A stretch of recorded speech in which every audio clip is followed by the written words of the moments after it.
మంచి చేస్తూ పొండి.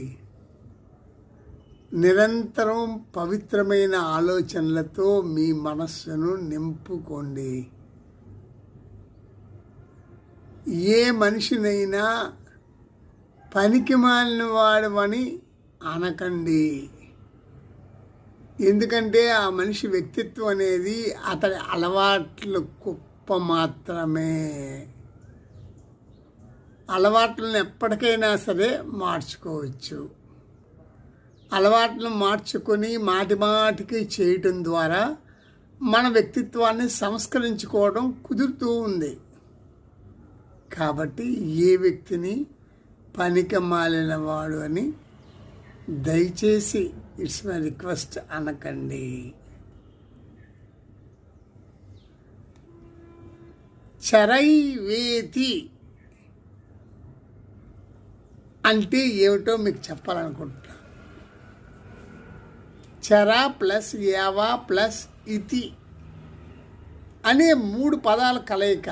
చర అంటే ముందుకు పోవటము, యావ ప్లస్ ఇతి అంటే అది మాత్రమే మార్గము అని అర్థాలు వస్తాయి. చురుకుగా అడవిలోకి చొచ్చుకుపోయే మనిషి తేనెను కనుగొంటాడు.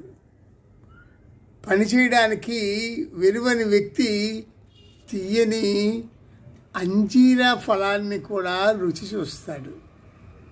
ప్రభతో ప్రకాశిస్తున్న సూర్యుడిని చూడు, అతడు ఎప్పుడూ అలసిపోడు.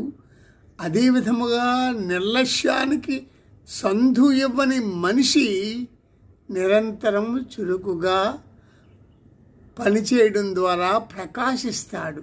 కాబట్టి చరైవేతి ముందుకు సాగిపో.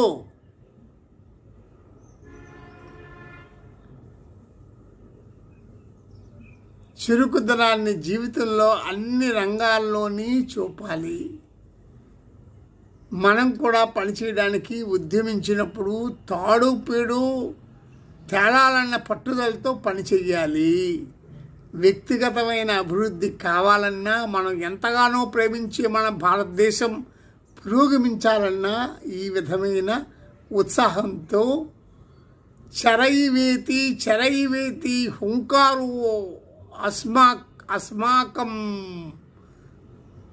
ముందుకు సాగిపో.